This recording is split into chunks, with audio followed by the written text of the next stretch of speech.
यह कहानी है एक छोटे से गांव के साधु और एक विधवा औरत की है जो अकेला रहती थी।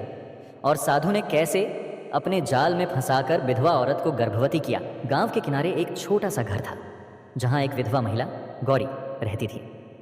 उसका पति कुछ साल पहले ही एक बीमारी से चल बसा था। गौरी का जीवन पहले खुशहाल था, लेकिन अब उसकी दुनिया बदल चुकी थी।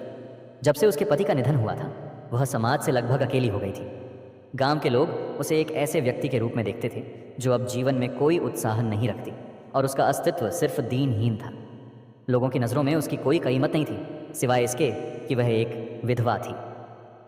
समाज ने उसे संयम और त्याग की मूर्त रूप मान लिया था और वह इस भेदी दृष्टिकोण से न केवल तंग थी, बल्कि अपने भीतर उभरती इच्छाओं और भावनाओं को दबाने पर मजबूर हो गई थी। गौरी के दिल में एक गहरी तन्हाई थी जिसे वह शब्दों में नहीं व्यक्त कर सकती थी। वह समझ नहीं पाती थी कि अगर वह एक महिला है तो उसकी इच्छाएं क्यों गलत हैं। क्या उसकी भी कोई भावनाएं और आत्मीयता हो सकती है? क्या वह भी प्रेम और आकर्षण का अनुभव कर सकती है, या फिर उसकी आत्मा और शरीर को केवल त्याग और संयम का पालन करना चाहिए? इन सवालों के बीच गौरी का जीवन एक भारी आंतरिक संघर्ष बन गया था। गांव के पास एक प्राचीन मंदिर था जो सदियों पुराना था। मंदिर की दीवारों पर बहुत सी कहानियां और चित्र उकेरे गए थे जो उस समय के विभिन्न संतों और महात्माओं की जीवन गाथाएं दिखाते थे। वहां स्वामी अनिरुद्ध नामक एक साधु महाराज रहते थे। स्वामी जी को गांव वाले एक आदर्श और अत्यंत संयमी व्यक्ति मानते थे। उनका जीवन हर दृष्टि से आदर्श था, त्याग, तपस्या और मौन। वे गांव के लोगों को हर दिन प्रवचन देते थे, जहां वे जीवन के उद्देश्यों, दुखों और संयम की बातें करते थे।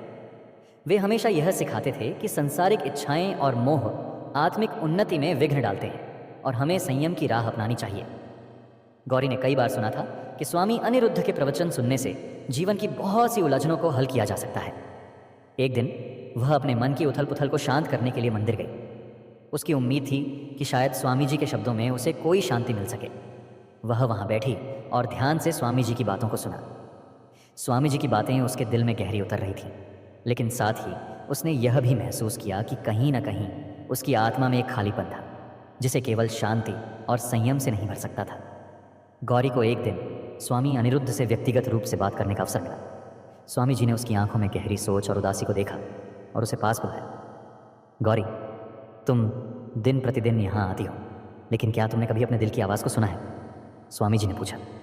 गौरी थोड़ी चौंकी, फिर धीरे से बोली, महाराज, मैं एक विधवा हूँ और समाज में एक जगह पाने के लिए मुझे अपनी इच्छाओं और भावनाओं को नकारना पड़ता है। लोग मुझे त्याग और संयम की मूर्ति मानते हैं, लेकिन कभी कभी मुझे लगता है कि क्या हमारे भीतर कोई इच्छाएं और भावनाएं नहीं हो सकती? क्या यह पाप है? स्वामी अनिरुद्ध कुछ देर चुप रहे। उनके चेहरे पर गंभीरता थी। फिर उन्होंने उत्तर दिया, इच्छाएं मानवता का हिस्सा है। संयम तब जरूरी होता है जब हमें अपनी इच्छाओं पर नियंत्रण रखने की आवश्यकता होती है।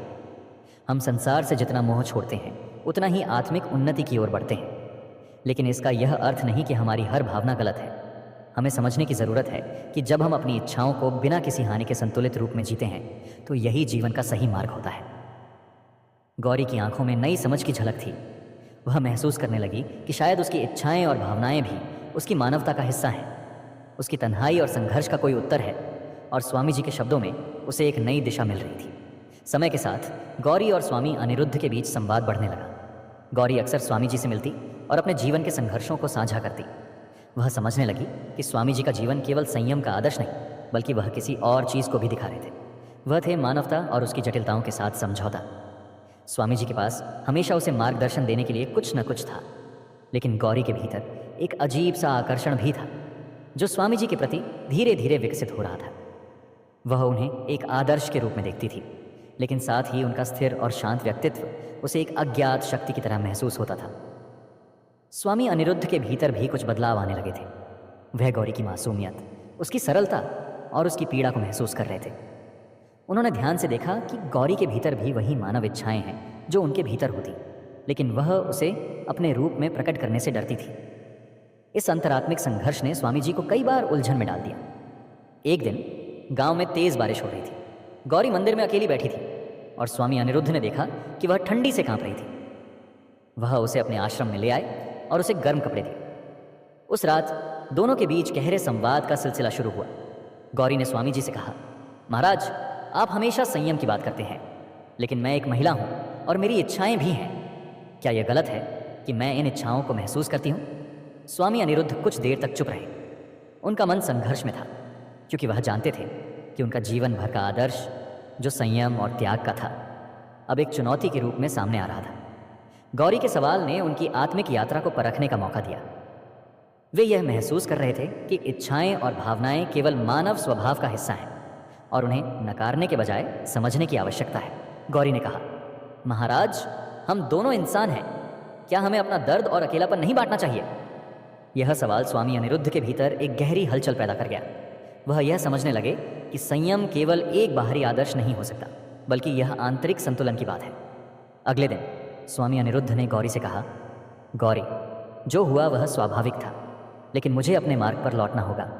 मैं एक साधु हूँ और मुझे समाज और धर्म के प्रति अपने कर्तव्यों को निभाना है।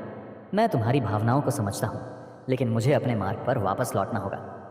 गौरी ने उत्तर दिया, महाराज, आपने मुझे यह समझाया कि इच्छाएं प्राकृतिक हैं और हमें उन्हें समझना चाहिए। मैं अब समाज के नियमों से मुक्त होकर अपना जीवन जीने का निर्णय ले रही हूँ। मैं अब अपनी इच्छाओं और भावनाओं को दबाऊंगी नहीं, बल्कि उन्हें समझकर अपने जीवन को जीऊंगी। स्वामी अनिरुद्ध ने गांव छोड़ दिया और गौरी ने अपने जीवन को नए सिरे से जीने का साहस पाया। अब वह समाज के कठोर बंधनों से मुक्त होकर अपने दिल की सुनने लगी थी।